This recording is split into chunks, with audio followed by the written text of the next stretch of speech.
Spark Books here. Today, I'm going to explain the book, The Art of Negotiation, by Michael Wheeler. Take care, enjoy the book, and have a nice day. The Art of Negotiation offers a radical approach not found in most books on negotiation. No two negotiations are the same, and thus there is no silver bullet strategy to negotiation. Rather, it offers insights on how to develop the skills to succeed in dynamic and unpredictable negotiations. Key idea number 1. Negotiation success depends on planning but not following it. In a crucial wage negotiation, you know you're worth $120,000 per year and want it. What if they say no? You'll likely lose confidence and control of the negotiation and depart with significantly less than intended. That's good, but you hadn't created a map that considered numerous possible outcomes to maximize your negotiations. Your map should begin by establishing your stretch objective and numerous baselines. If your negotiating partner rejects your stretch aim, you have a backup. Baselines are vital since your negotiating partner often has different aims than you. In that hypothetical pay discussion, if your $120,000 stretch goal is refused, you can fall back on your baselines. A $100,000 salary or $90,000 plus stock options may be your baselines. Maps are practical, but just knowing where you're headed can boost your confidence. This principle saved a lost military patrol unit in the 1930s. One soldier found a map in his pocket, which the troop followed to safety. This map of the Pyrenees, not the Alps, is intriguing. However, believing they knew where they were going gave them confidence to survive. Key idea number 2. Consider various eventualities and have a plan B when negotiating. Negotiations require preparation, just like cooking. Ask yourself, when is the optimum moment to negotiate this deal? Before addressing your negotiating partner, always negotiate at the best time. You wouldn't sell skis in spring. Wait until fall, when skiing is more popular, to make your offer. How likely are we to reach an agreement? How will this deal help me? If you suspect a deal won't work, don't put much effort into it. Spend those resources on something more likely to succeed. Haggling about grocery vegetable prices won't work. However, at your local farmer's market, if you want to haggle, focus there. Even with the best planning, things may go wrong. Thus, it's crucial to be adaptable and open to alternatives. The author uses the example of a small business owner who wished to buy another small firm in town in his negotiation classes. Unfortunately, his highest offer was still much below the other owner's minimum price. The little business owner then offered to sell his company to his bargaining partner, making a very successful deal. As this example indicates, when your plan is doomed, you may be able to examine new possibilities. Key idea number 3. Good negotiators prepare mentally and emotionally. Professional negotiators are nervous too, despite their poker face. They worry about failing or embarrassing themselves. Negotiations need specialists to control their emotions. You can control your emotions, but not your circumstances. Negotiators must be calm, observant, patient, proactive, inventive, and practical. These couples look contradictory, but they work together. A surgeon must be calm, confident, and aware of potential difficulties. Like surgeons, excellent negotiators must always be emotionally strong. Avoiding unfavorable situations is an excellent approach to stay in a good mood. If you get furious in traffic, schedule extra time for morning negotiations. Good negotiators also avoid autopilot. Never assume anything a regimen that worked in the past may hurt you now. Focusing on more than simply your discussion partner can help you stay awake.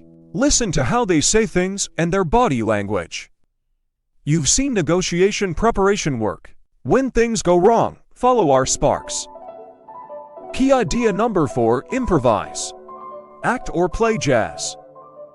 Successful negotiators always expect the unexpected. How can you prepare for these inevitable surprises?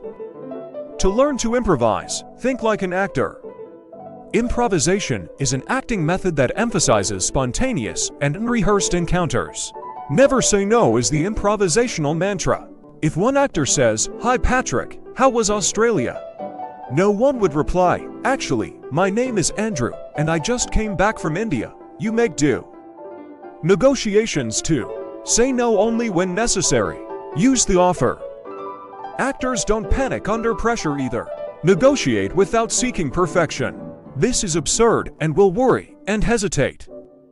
Instead, negotiate like an improvising actor and trust that, with preparation and mental present, you will always have a nice answer, even if it's not the greatest. Jazz performers teach improvisation too. Jazz players can improvise a masterpiece by listening, adapting, and influencing each other through melodies and rhythm, unlike symphony musicians who read notes. Negotiations require adaptability, listening, and persuasion. You must know what the other party wants and expects from the negotiation. Paying attention to minor indications like their tone of voice or nonverbal signs of worry may help you decide when to discuss or avoid certain issues. Key idea number 5, decision-making requires foresight and awareness. Negotiation and chess share what? Success requires experience and foresight. Improvisation is crucial. This psychological experiment gave participants chess pieces arranged randomly on a chessboard. Participants saw the board briefly before being asked to reassemble the chess pieces. Professional chess players failed to reproduce the board despite their knowledge and experience. They performed no better than the typical participant. Professional chess players were better at replicating configurations from actual games. They recreated the board by recalling similar games. Your negotiation skills depend on your knowledge and experience.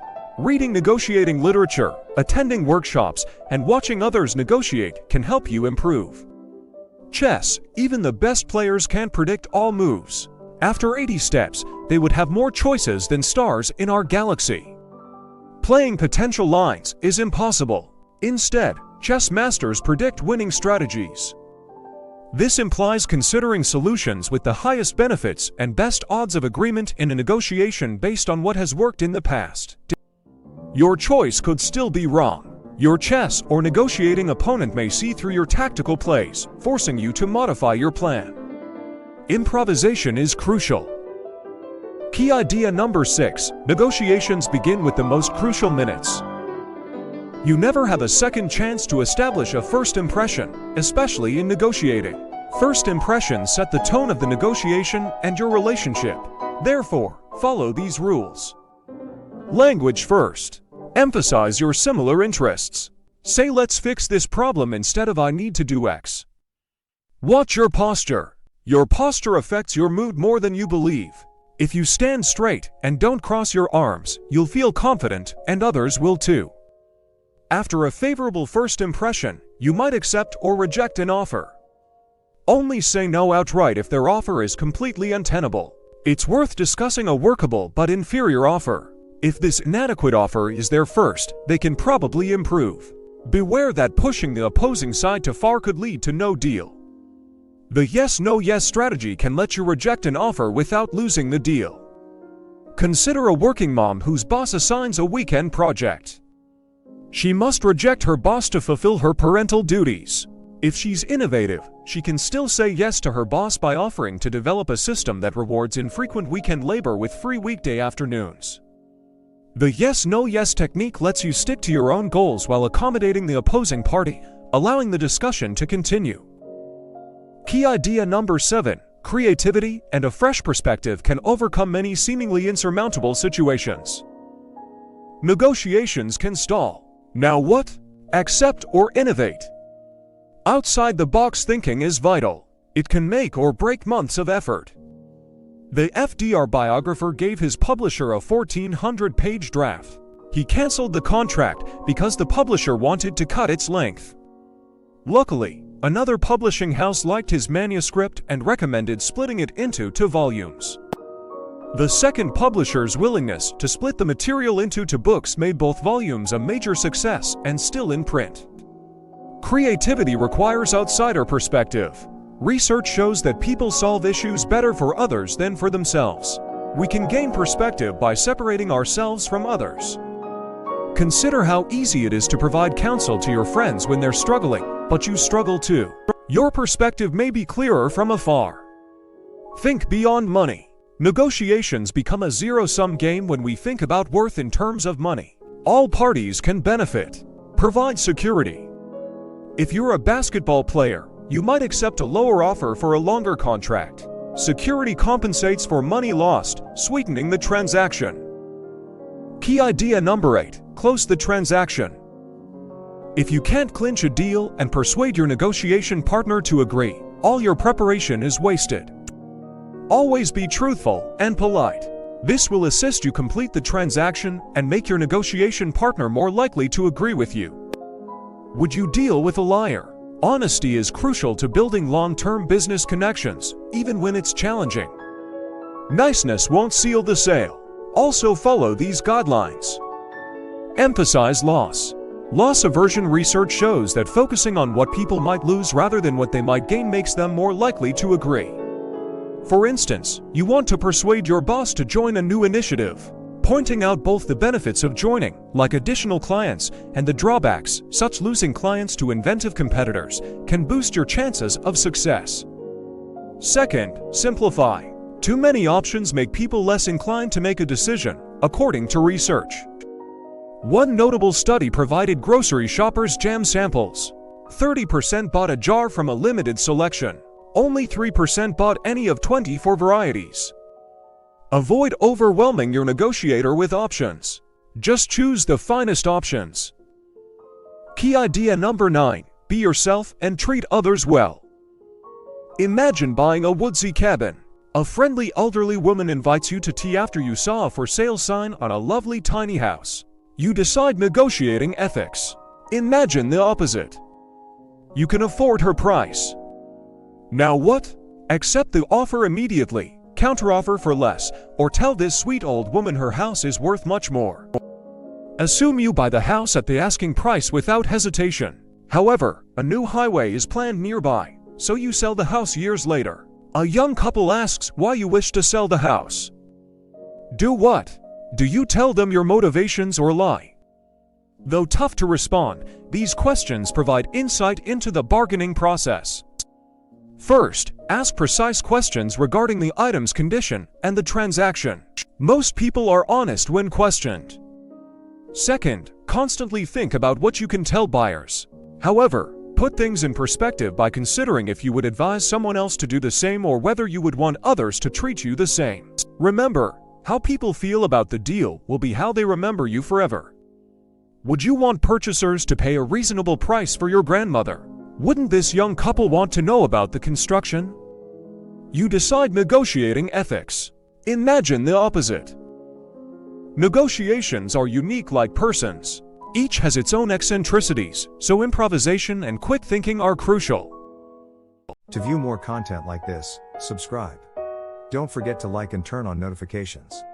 The channel really benefits from it. I appreciate you being here.